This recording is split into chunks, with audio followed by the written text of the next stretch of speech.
We have been discussing about how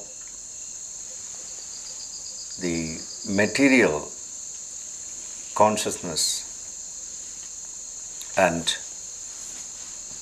spiritual consciousness, the subjective and the objective consciousness. Other words, it is very important. You just watch people around us, we will understand clearly.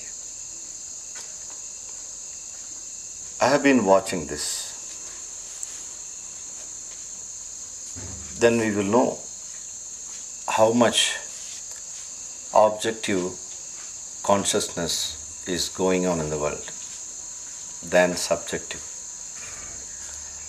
I think this particular aspect is very important to see the differentiation. First of all, we must be aware of it, first of all, that something is going on in the world around us. Then there is a possibility of changing the path. This is called from unconsciousness to consciousness. The objective consciousness behaves in such a way when somebody meets the other people, other person,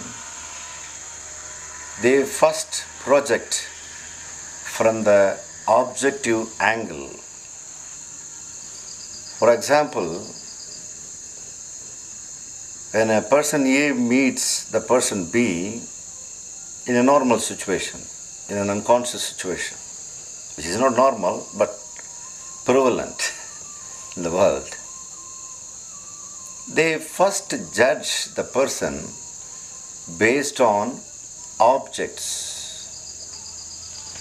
First they look into the kind of dress they are wearing and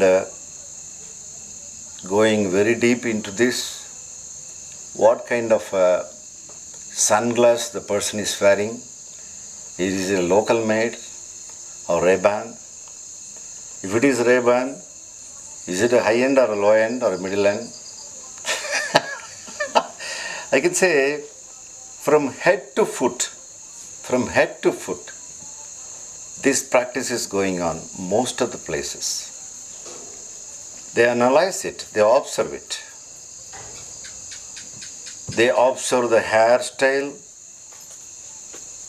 And nowadays the dyeing is going on, hair dyeing is popular around the world.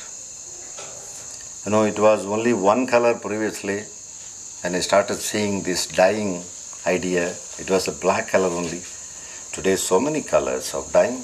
People dye brown color, gold color. Some people dye the white color also I have seen. I don't know what is the crazy behind.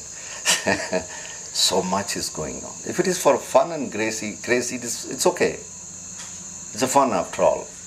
But to show the status to somebody else, which is ugly. You know, for funny thing we can do anything. We can be like a clown. It's okay. You know, when somebody looks at least the person laughs something. It's okay. Because of me, somebody is laughing means I can be a clown easily. It's a helpline. Because people are so long-faced. I have seen some people wearing a t-shirt of different words over there, quotes over there. Some words are really funny thing. You know. It's okay, we can understand. But I am not talking about this funniest part of dressing and all these things. It's okay. I am talking about the show business. I call it is show business. You know, great showrooms are going on. In fact, most of the people become a showroom. Because whatever available in the showroom, they put it on the body. Hence, it is a mini and mobile showroom. Show to somebody from head to foot. It is very much related to the thickening of the ego. That's why we are taking this subject today. how the ego is formed. What are the components in structuring a false ego? The false I, the shadow I. What are the consequences out of this? So from head to foot, person A look into the person B and observing, oh, he is dying, very costly die in the world. Very costly. Can't think of what is costlier in dying. And they analyze everything. What kind of sunglasses he is wearing or she is wearing. And again the jewels in India. I have to touch India whenever the jewel mania is concerned. Too much. I'm little allergic to it. I don't know. I've never had the habit of wearing any ring or anything, as I know.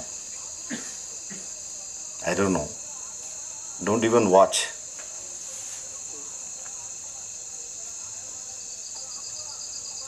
So,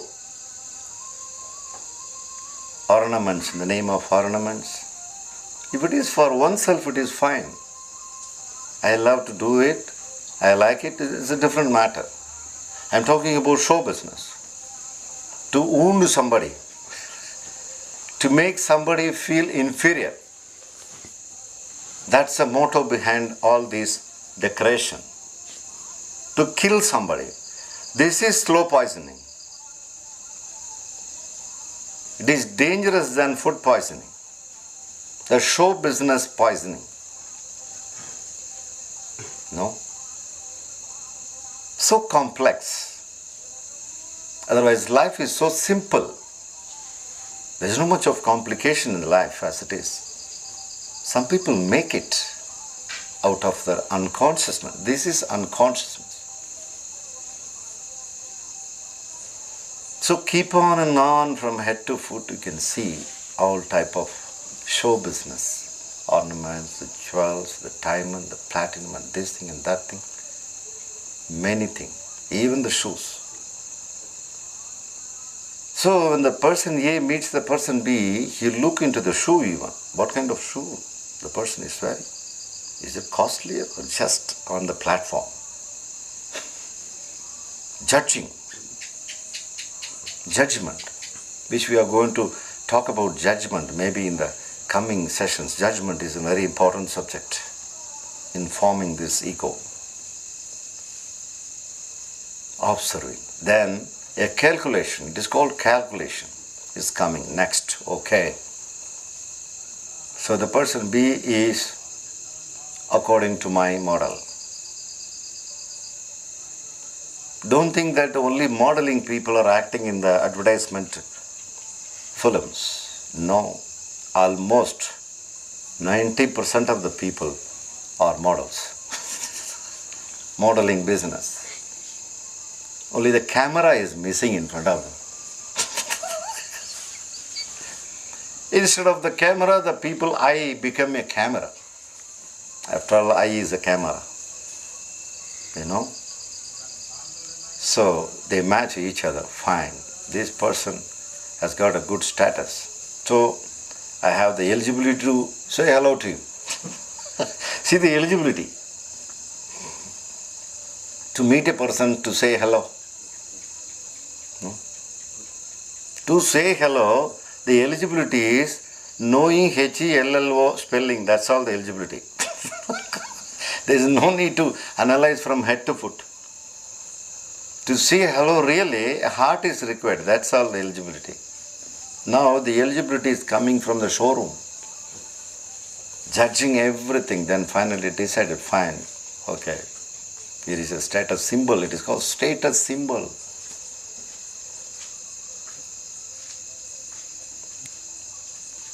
No. And then they say hello to each other. If it is matching. Otherwise, if the person B is very low in the so-called status, he gets jealous out of the person. how he can be or she can be higher than me. No, I can't allow. This is called complex. Another component in building up of this shadow called I or ego. The superiority complex and the inferiority complex. It's a chain actually, it's a big chain. Formation of the ego. It works in different level like this. It's a workshop like we are doing here, like a workshop. We are just putting out all the parts apart and look into it deeply. The components of mind, the components of ego, the components of the shadow I. For a simple purpose to be blissful, that's all. We are doing this job. There is a purpose behind it. Otherwise, why to waste half an hour every day? It is like a freedom fighting, getting our own freedom. I often say to people here in India, at least some friends here, whenever they celebrate Independence Day here, Republic Day here, I used to tell them, sometimes they call me for a satsang during these 2 days. My addressing will always be pointing on one subject called Mahatma Gandhi struggled and worked hard to get the geographical freedom. That means the job is not over. Now it's the responsibility of the individual get the freedom from the ego, which Mahatma cannot do that. Of course, he did for himself. That's a different story. Because he was a yogi. I don't know how many people they know that Mahatma Gandhi was a yogi, a great yogi. In fact, even today you can find in India in different places his ashrams, Gandhi ashram. Thank God. He did a great opening. All the time he was staying inside ashram. Gandhi ashram now it is called, after his name. So all the time from the morning to till night, he was always practicing spiritual practices. Kirtans and bhajans and meditation and tapas and many things. And group meditations. So he was fighting for the country's geographical freedom. And also simultaneously he was working from his youth onwards about his self-realization.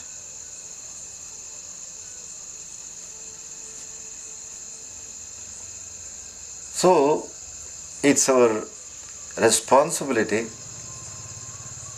I can say this is the responsibility, THE.